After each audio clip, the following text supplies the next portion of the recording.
our last turkey session for now, and I'm excited. We're doing a wrap up of the 2020 Louisiana turkey season, and we have some special guests on today. We have Brett Collier, Associate Professor of Wildlife Ecology, and we have Cody Sedodal, Resident Small Game Wild Turkey Program Manager from Louisiana Department of Wildlife and Fisheries. So thank y'all for being here.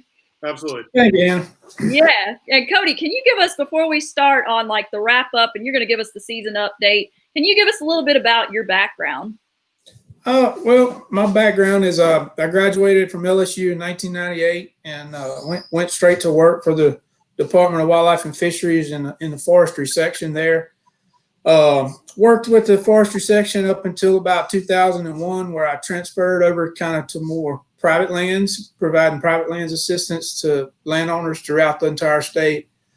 Did that job for about 10 or 11 years, and then I transferred into a position dealing more with farm bill programs and helping landowners in Louisiana get assistance through the farm bill and associated programs that way. And then the small game and wild turkey program manager job became vacant as Jimmy Stafford retired. And it's something I've always been passionate about, turkey hunting. I mean, I've been dealing with turkeys for a long time, been very interested in turkeys, turkey hunter myself since I was 13, so it's been 30 years of chasing them around in the woods and just as much as I could learn about them over my years at the department as well, and providing habitat and enhancing things out there on the landscape for wild turkeys. And that kind of led me to wanting to interview and put in for this position.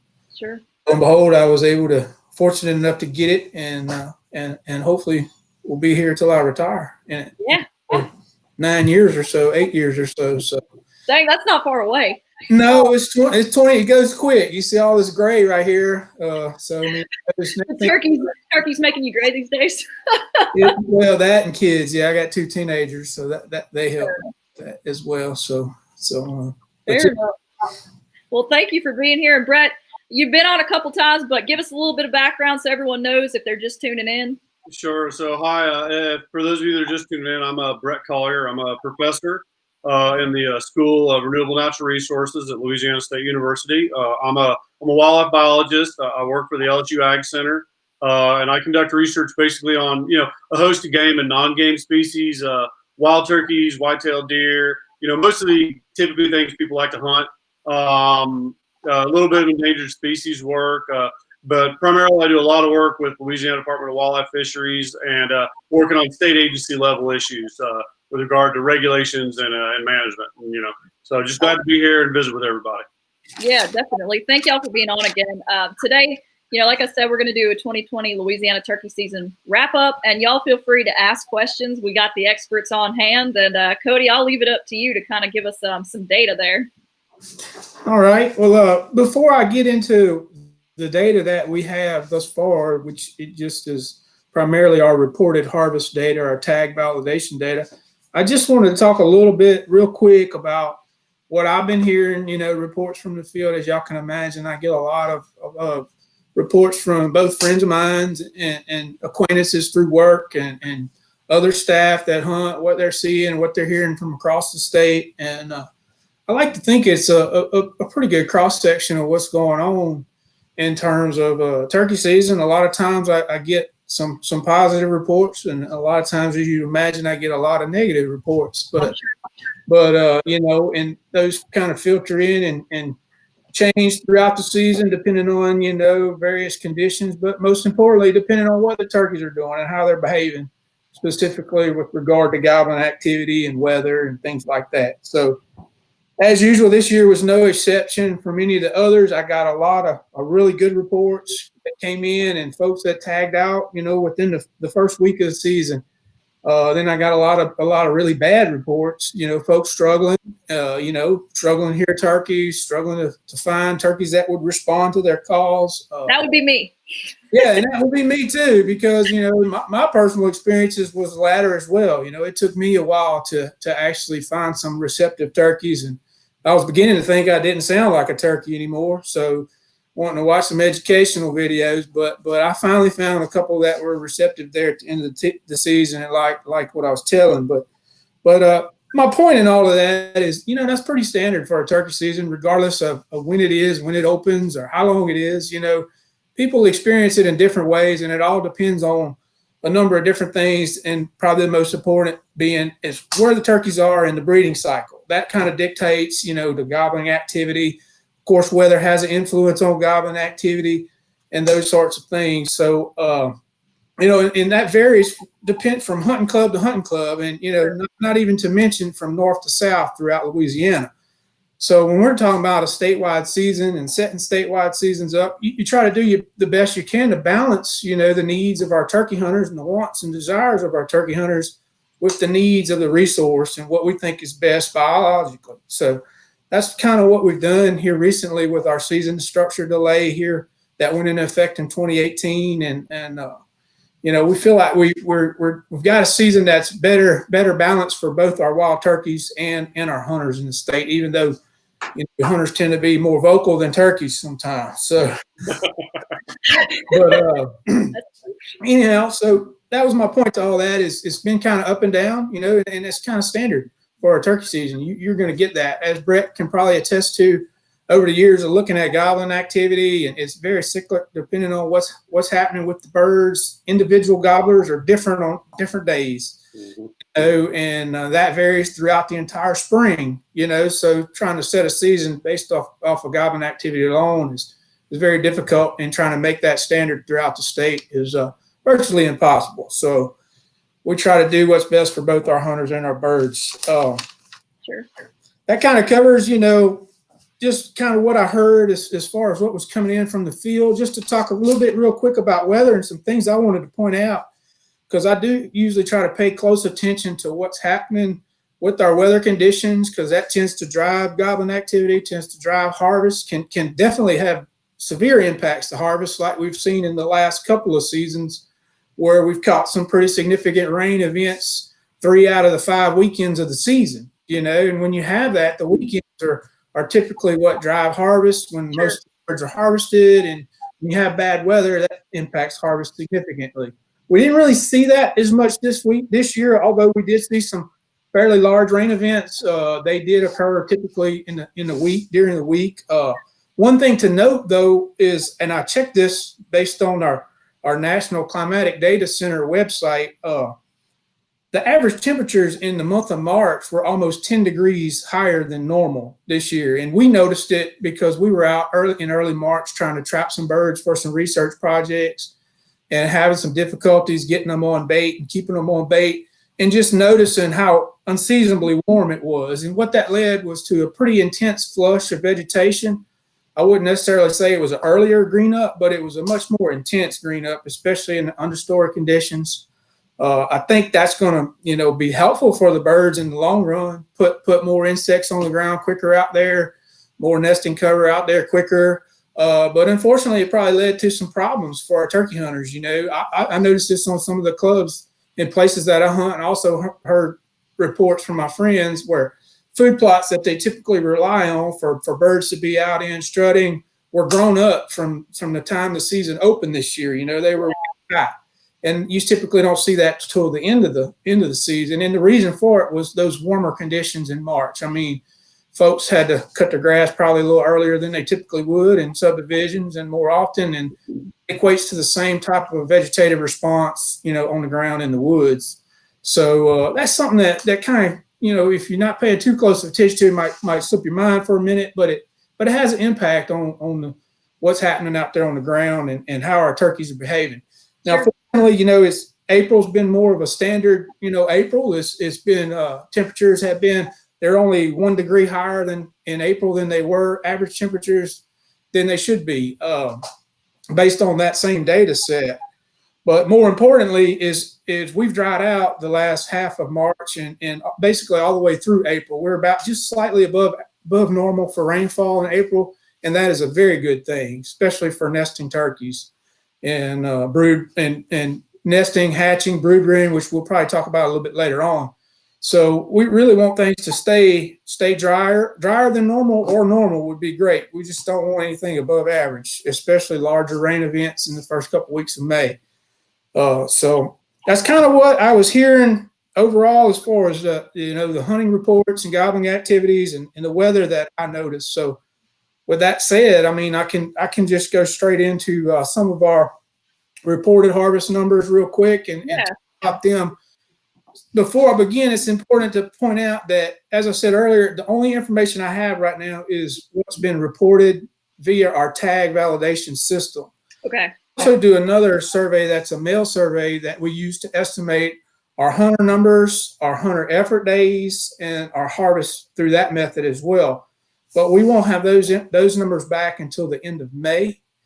And typically they're not really processed till the last part of June, but I'm going to try to get that done a little earlier this year for some other reasons as well. But just so we have it in hand. So what I'm going to talk about today is strictly what's been called in by our sportsmen and women that are out there in the field harvesting the birds. It started out March 28th, as you all know, was our youth weekend. Reported harvest for the youth weekend was the highest it's ever been since we've had reporting since 2009. It was up 47% from last year at 189 birds reported. So with that, we blended right on into the first week of the season. Season opened April the 4th. Our harvest then was up 13.5% from 2019, which I found to be very encouraging, and I'm sure that, we want to see, as from a department standpoint, we want to see increased harvest because that tends to lend itself to increased populations, and that's what we ultimately want. Now, as far as reasoning behind some of these increases, which we'll talk about a little bit later on too, but right now I'll just stick to putting numbers out there. Our second week harvest, when we looked at it specific to the second week of 2019, it was up 34%. So it jumped also another significant amount. However, for the third and fourth weeks, it was decreases of 14.8 and 13.9% when compared to the third and fourth week of last year. That's interesting. Okay. I really can't account for that. I really don't know if folks just got out there and got after birds and were successful and then stopped, or got out there and had enough of it. The weather turned off nice, got frustrated and went fishing. I don't really know. But either way, that's what the data tells us. But overall, it's very encouraging for the state. We were up to 2,052 birds reported this year, which is 11.3% increase over 2019. Looking at that, 1,735 of those were adults and 317 of those were jakes. So about 18% of our harvest was juvenile turkeys, which is right along the average that we've been running since 2009. We generally average about 17.8% juveniles reported. Doesn't mean that 20% of the juveniles are getting killed, as we'll talk about a little bit later on with some of our research and direct recovery work. That's just that percentage of the harvest that's made up by juveniles.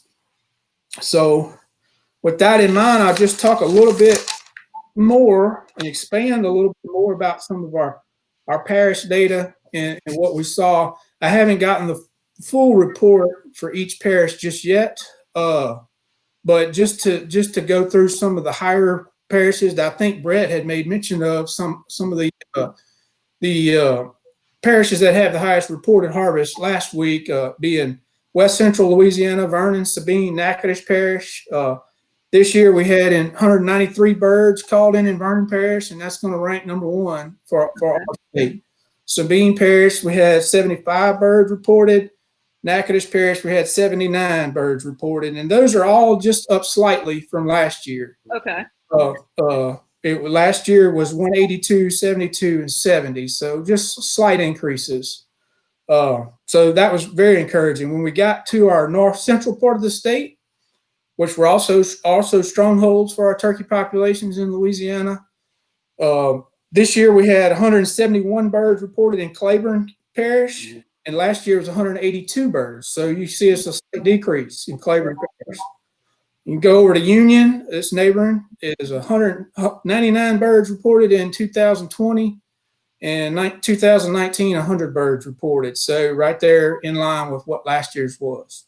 Okay. It led me to dig it a little bit deeper before I got our full parish report in, as to, remember I said our overall harvest was up 11.3%. Well, none of those numbers stood out and made sense when you look at some of the higher numbers in West Central and North Central Louisiana. You're like, well, where's the 11.3% coming from?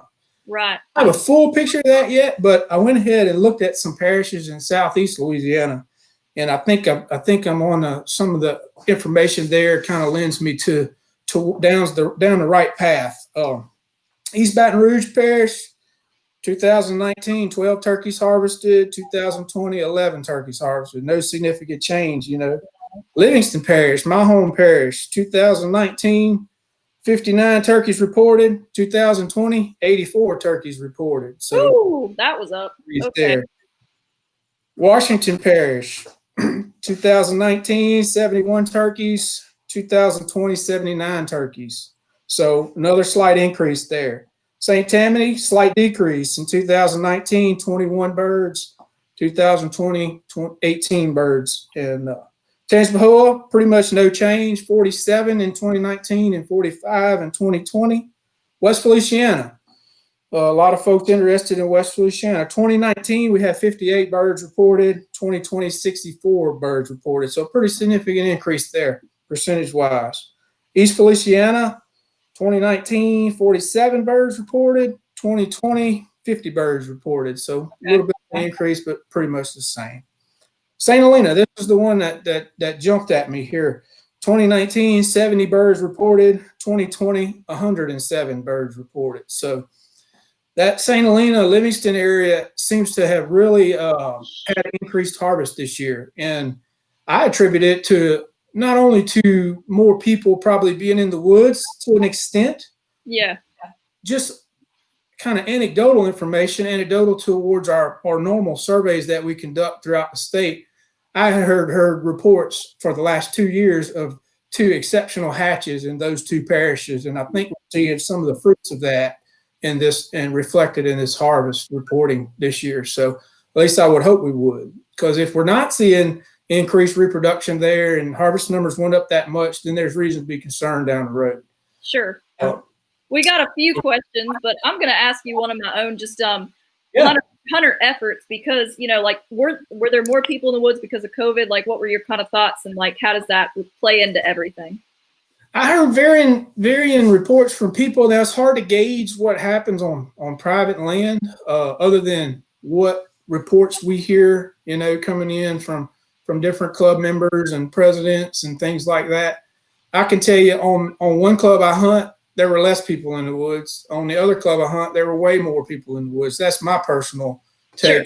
Now, I've also heard people tell me that their clubs had way more people hunting this year than they've ever had before. People who've never turkey hunted before were out turkey hunting just because turkey season was open. Did that translate to more harvest? Perhaps, you know, but you can't really, I don't think you can make that assumption fully, because skill levels are going to vary amongst turkey hunters just like any other types of hunters. Sure. So it's kind of hard to put your thumb and say, yeah, that's exactly the reason. And remember, we don't have a full picture at this point. Right. When our hunter harvest survey comes in at the end of May, and I'm able to look at the number of estimated turkey hunters we had this year, and more importantly, the estimated number of days they spent in the field, you know, that'll give me a more clear picture of the hunter effort, especially on private land. Sure. I do have a little bit of information on some of our public areas that is completed right now. Most of our WMA data is incomplete because of the COVID restrictions, you know, and our staff aren't handling the permit cards and boxes as often as they normally would be. Social distancing. What? Social distancing. Yeah, exactly. So, but the areas I do have data on is in the southeast part of Louisiana. Our hunter efforts were up almost 67%, but our harvest on our WMAs went down 18%. Wow. So, you know, just because there are more people in the woods, especially on public ground, it doesn't necessarily equate to increased harvest all the time. And so that's kind of what we saw there. Now, and it's important to point out on a lot of these WMAs, you know, just for instance, on Sandy Hollow Wildlife Management Area, we had 136 hunter efforts in 2019. We had 281 hunter efforts in 2020, exactly the same number of birds harvested each year. But the take home there too is that even 280 hunter efforts in 20. I'm sorry, Sandy Hollow is not the best example to use. I looked at my data wrong. What I meant to say on some of these WMAs is 2020 is not the highest hunter effort year for those WMAs. 2017 was for a lot of the WMAs, like Hutchinson Creek, Tunica Hills, Lake Ramsey. 2016, we had more hunter efforts than any other year, including this year. So were more people in the woods? I think so, and I've heard that. And overall, across the state, is that driving our increase in harvest? I really can't say. I don't know, so Sure. Fair. Fair enough. Can I ask you, so we got a question from Don over here, and he's saying, why haven't hunters been surveyed about management issues, preferences regarding jakes, limits, season dates, and why are they not involved in data collection as done in other states? I see. So the first part is based on surveys? Yeah, why haven't hunters been surveyed about management issues, preferences regarding jakes, limits, season dates? We've done some hunter surveys in the past. I think the most recent one was in 2014, which was prior to me being in this position, where our folks were surveyed and asked about specifically about no jake rules and about split season structure, if I recall. And there was not a lot of support at that time for the split season structure, and about half and half were in favor and half was against as far as a no jake policy. But it's something that I talked to some groups about last year about maybe looking into for as the future. But it's really I can't really say that we're for sure going to be doing that type of work. It's not strictly up to me. It's also up to my administration, my commissioners, what they want to hear about, what they want to hear from. Yep. And as far as data collection out there, you guys are our primary source of data collection. When we start talking about reported harvest, we rely heavily on reported harvest. We rely heavily on you guys filling out hunter surveys. We also have made our poll survey information, the protocol, and the forms are available online on our website for anybody that wants to help us with those throughout the summer. I've been encouraging folks to do that because the more observations we have in terms of reproduction, the better informed our decisions will be, the better our data set will be. Because when you're trying to put together a statewide data set about reproduction, even breaking it down into our turkey management regions, there's a lot of holes out there that we're not getting data from, and we would like to get some data from. So I would encourage folks to utilize that, and I try to do that every chance I get. Yeah, no, definitely. We have two different guys, Mike and John, saying we are severely lacking birds in Lincoln Parish. We think the population is way down. Do you have anything on Lincoln Parish at all? Unfortunately, Lincoln Parish was not one of the parishes that I looked at specifically for this year's harvest. I can tell you, though, it's in the north central part of the state. So, there are definitely some stronghold populations around you in Claiborne and Union.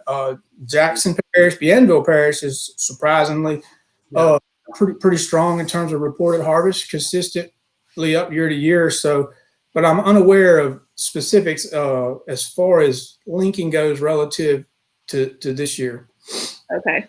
I can something I can look into for sure and try to get a trend on maybe.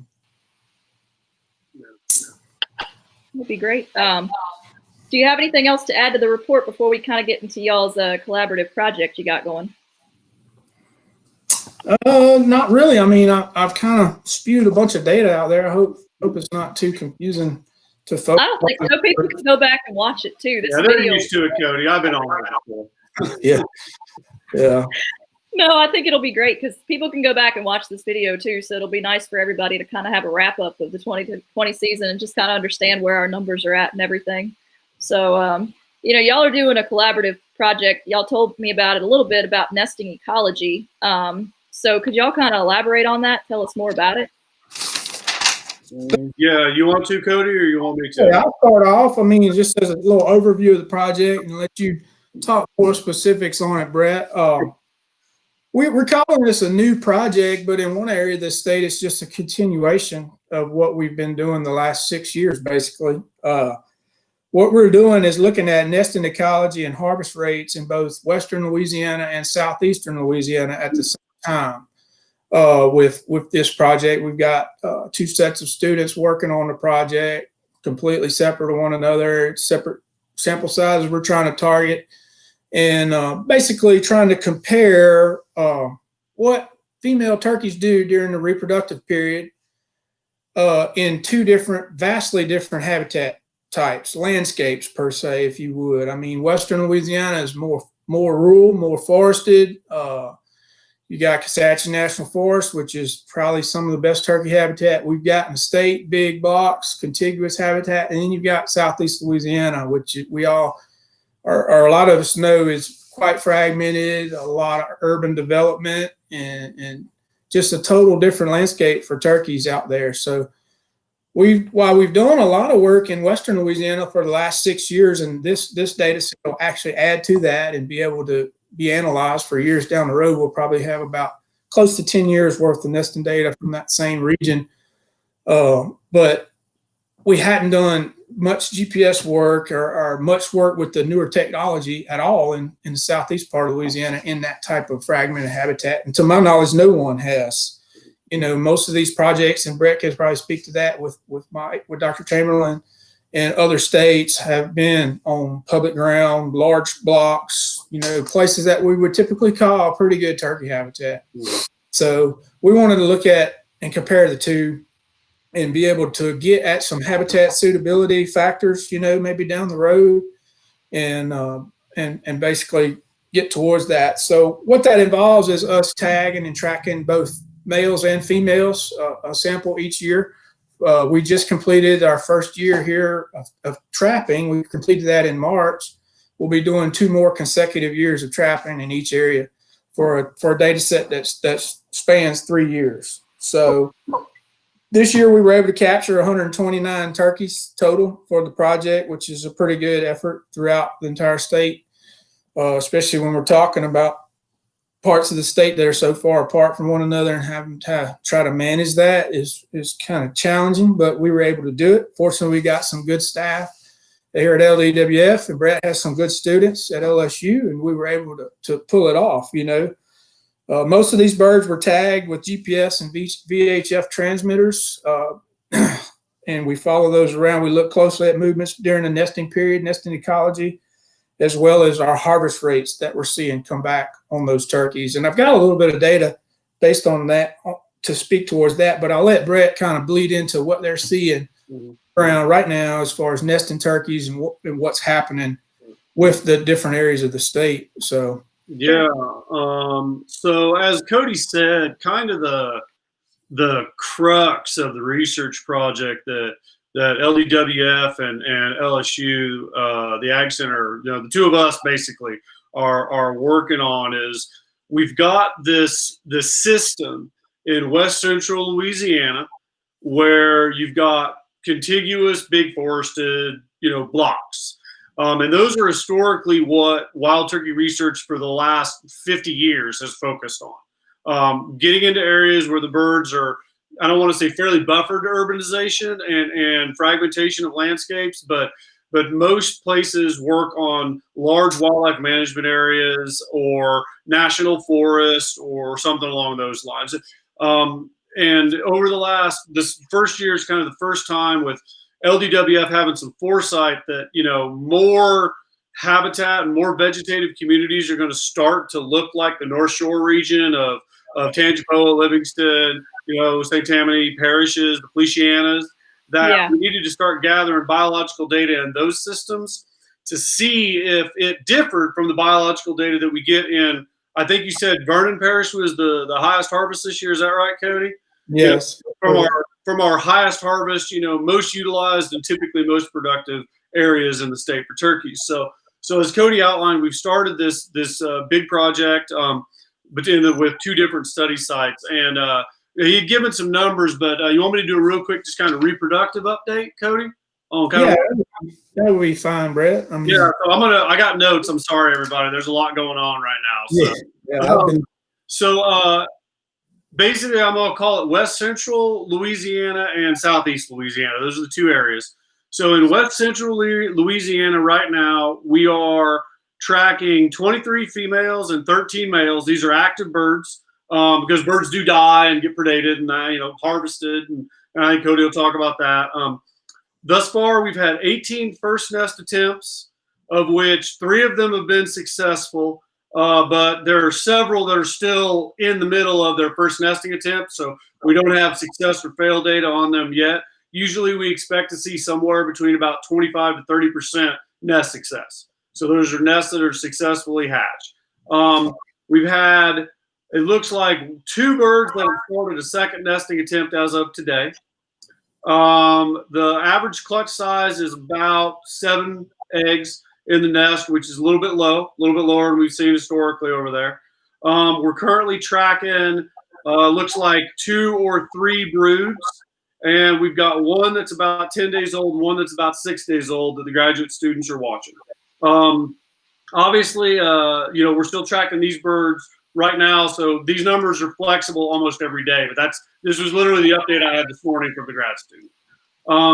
In Southeast Louisiana, we're currently tracking 40 females.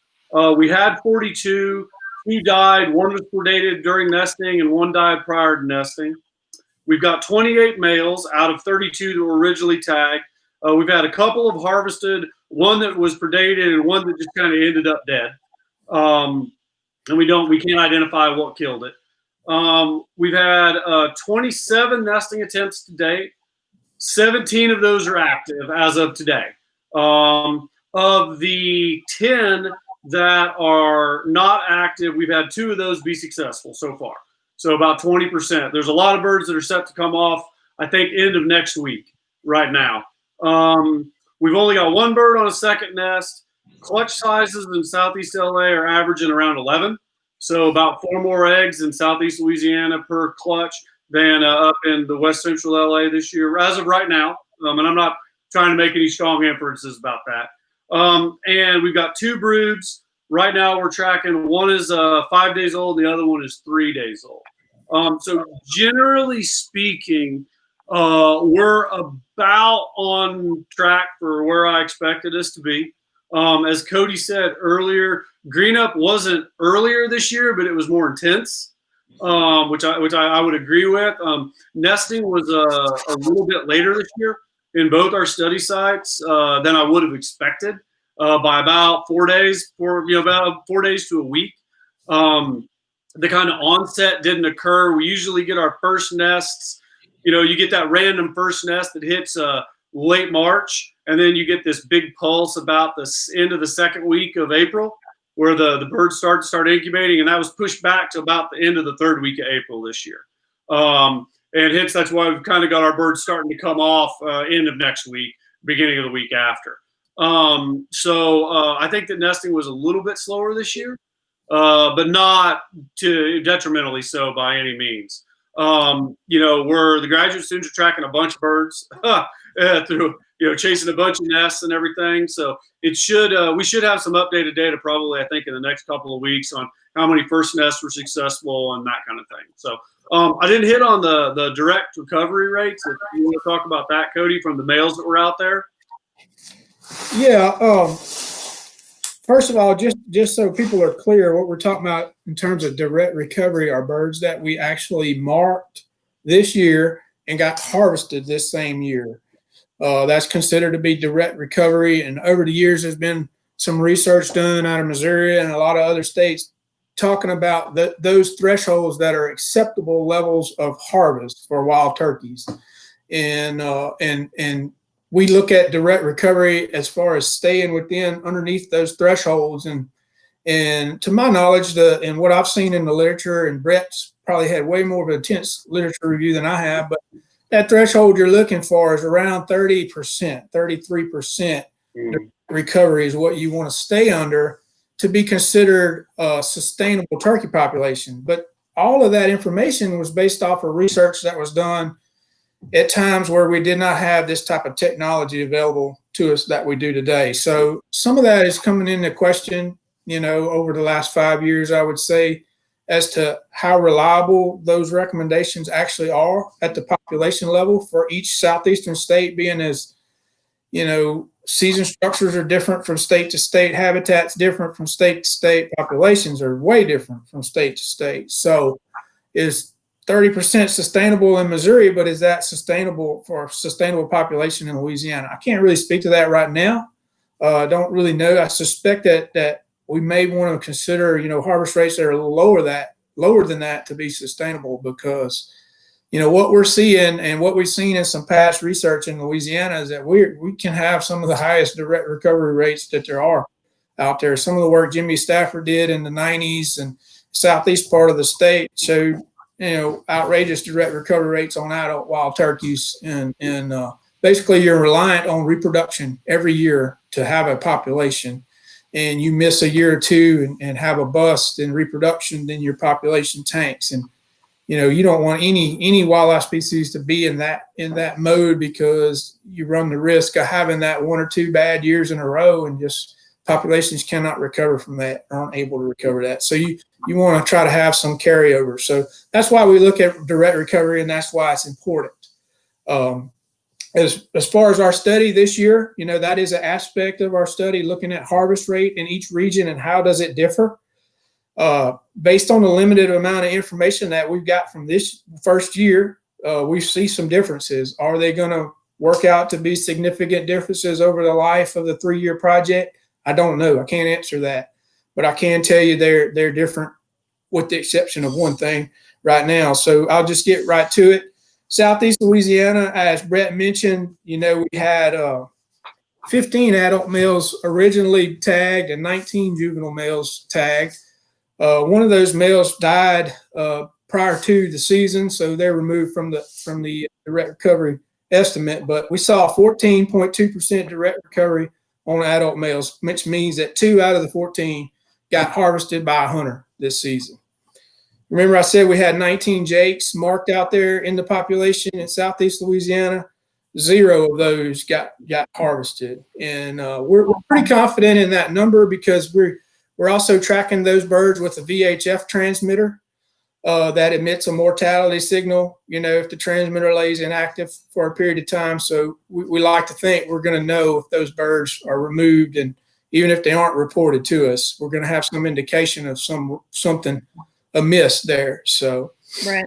That kind of was what we saw in southeast part of Louisiana. Remember, that's kind of fragmented habitat, mostly private land, so 14% direct recovery, probably going to be, considered acceptable and pretty good at this point.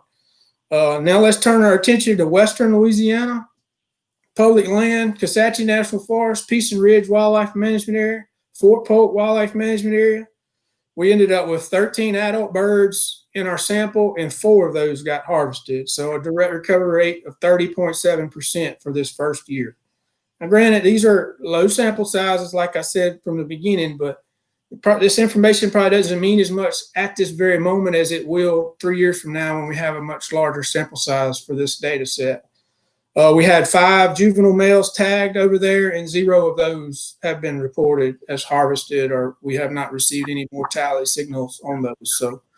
So no jakes have been reported as harvested throughout this portion of our study. So that's kind of just a little quick summary of our harvest information for year 1. Like I said, it's the incomplete.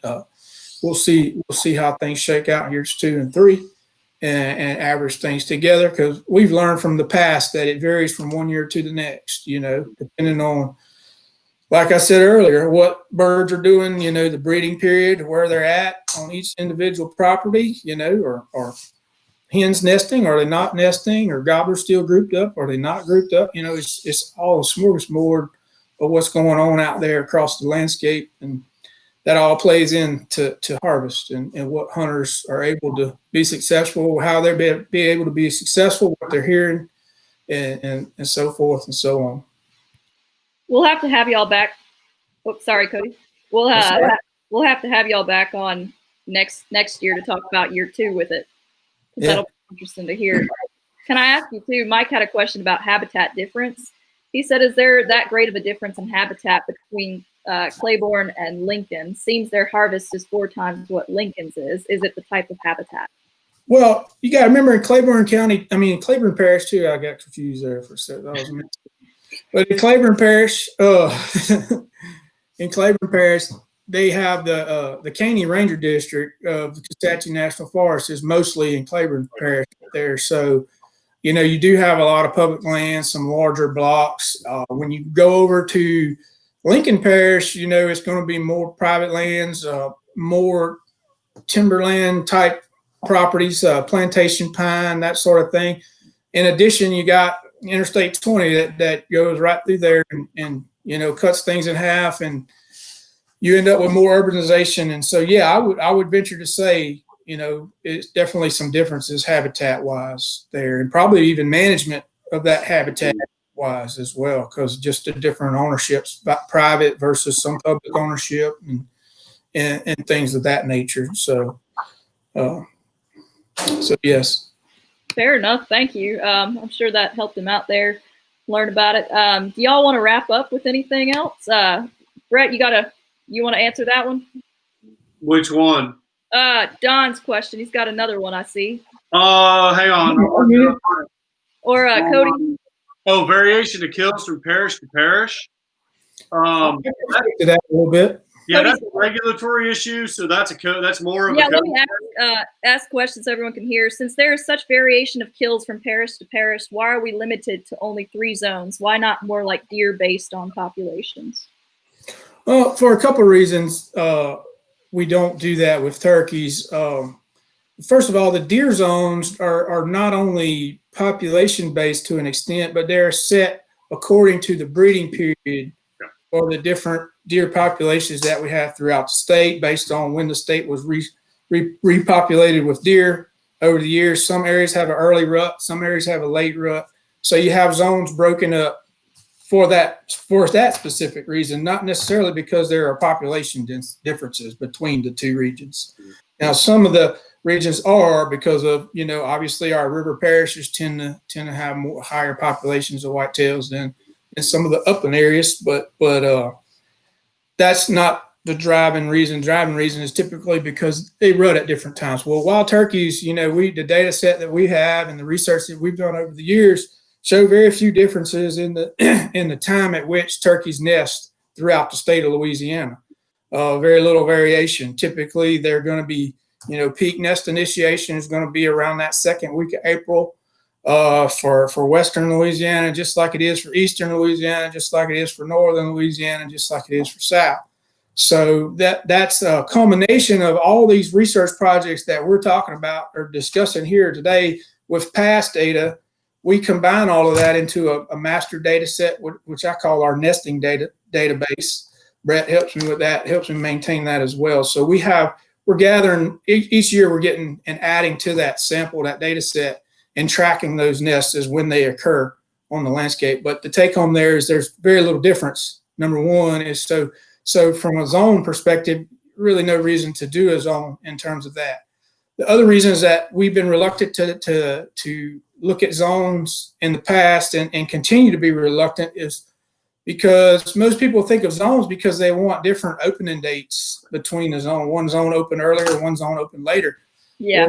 Well, turkey hunters have no problem whatsoever about traveling. So yes, while the western part of our state is probably doing better in terms of turkeys, we don't necessarily want to open them up a week earlier than the rest of the state because other hunters in the state, there's a lot of public ground over there. Other hunters in the state are going to pursue birds over there and put more pressure on that resource and likely have an impact. So we typically want to, in our opinion, stick to that unified opening date. Now, that being said, our zones are broken up to where, you know, zone A is our longest, zone B is in the middle, 23 days, and zone C is 16 days. So we take it off of the back end of the season and in terms of reducing harvest that way rather than changing the opening dates. So I hope I've addressed that a little bit. I think so. Yeah. The only thing I'd like to add, I add this just for the people that are watching that may not realize why how the reproductive data actually ties in to the regulatory structure. Historically in turkeys, and this goes back 30 or 40 years.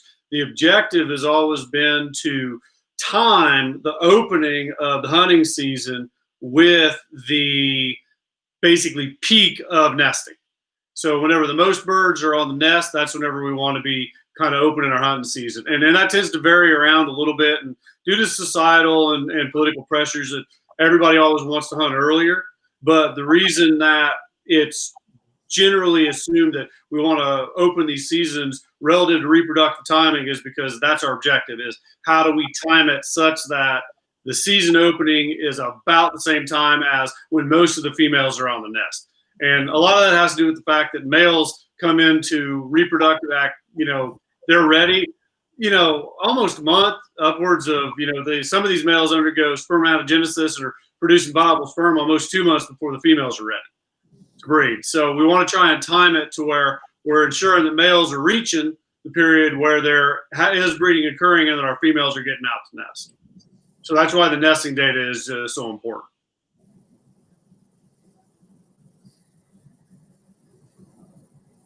Sorry, I'm on mute, guys. My bad. Yeah, you're on mute. The audio is a little off, so I'm having to mute people at different times. Anyways, Edward's asking, any chance we could close turkey season for a few years to get more of a population? We've done it. Yeah. That's all Cody. Yeah, that's a tough one. We've looked closely at that and done some of that on some of our wildlife management areas here recently. That's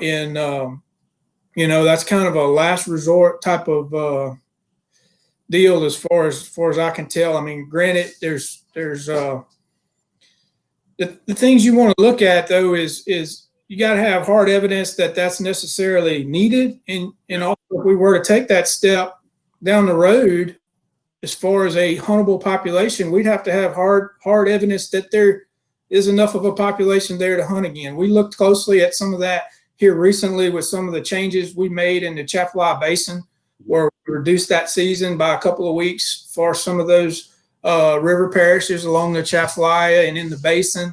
And there were some legitimate concerns from the people there. They were telling us, hey, man, we just need to close it.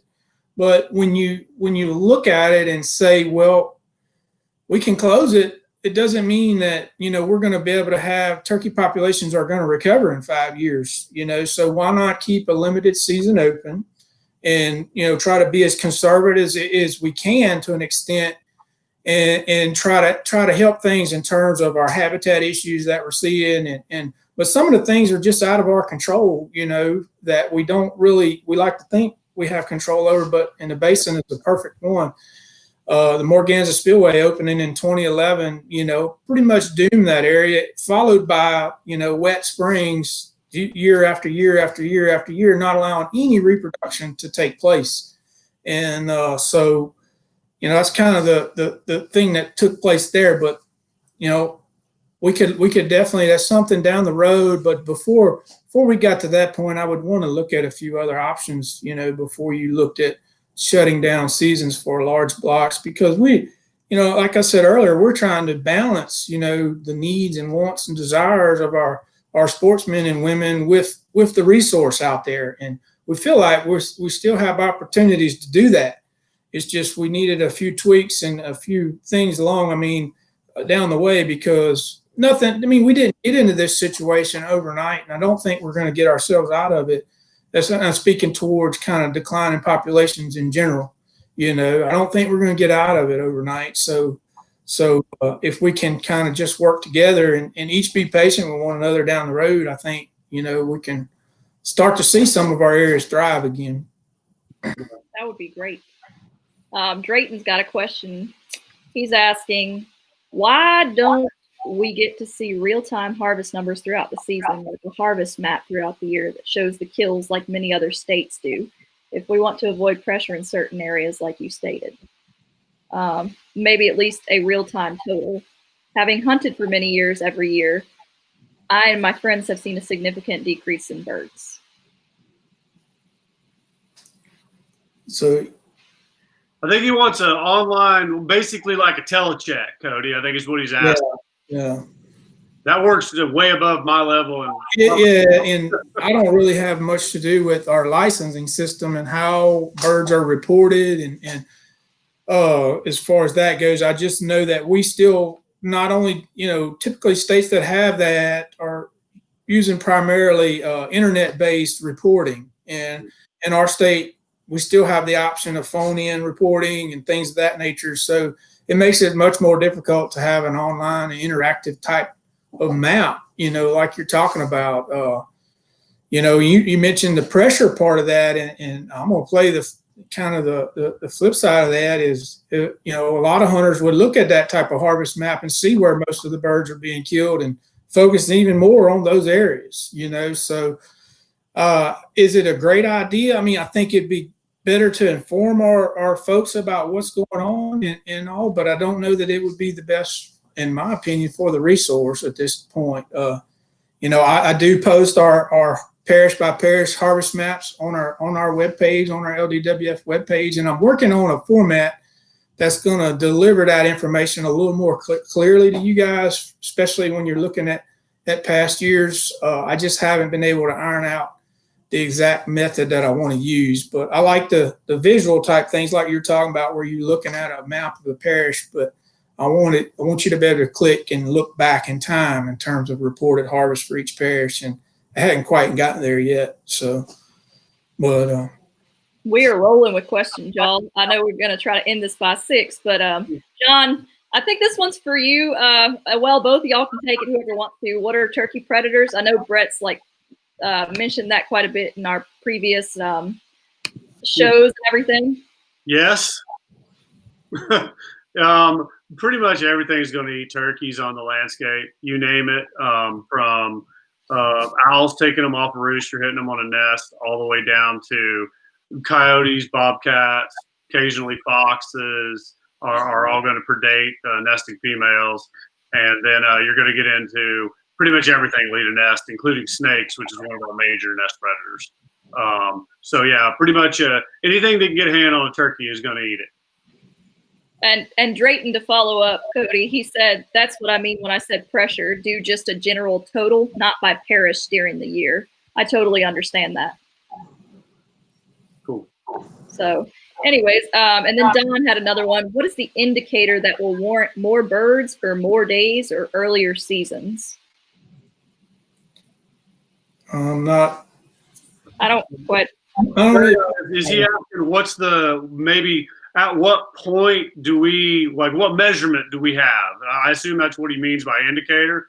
Don, is that what you meant? If you want to pop back on it, but I assume he means what measurement do we suddenly get that says, okay, that's how I would read that. Yeah. If that's what he means, then we can, maybe we could, Cody, speak to that from the state's perspective. Yeah, I mean, at this point, I don't really know exactly how to answer that and be thinking that far ahead, but we just want to see our population stabilize or start increasing again. And like I said, the indicators we use for that is harvest and our pulse survey information, reproductive recruitment surveys, and those sorts of things. So we haven't, as far as discussions on exactly what level would we consider, I don't even know if we would consider down the road, earlier or later or whatever. It's just so many variables that play into all of those things right now.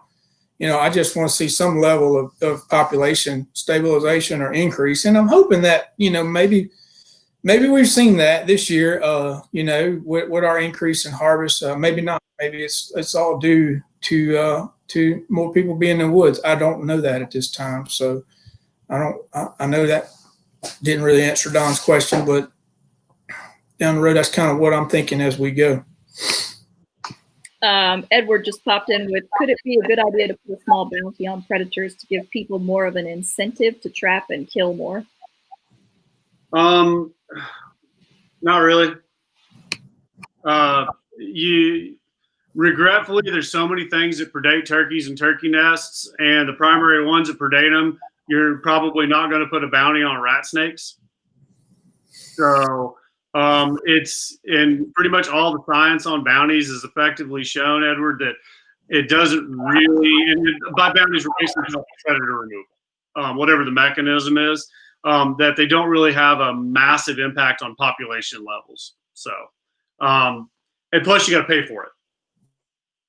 And that's another, financially, that's a pretty big stick. You're on mute, Anna. Thanks, guys. I'm sorry. The audio is so bad. I'm having to mute myself.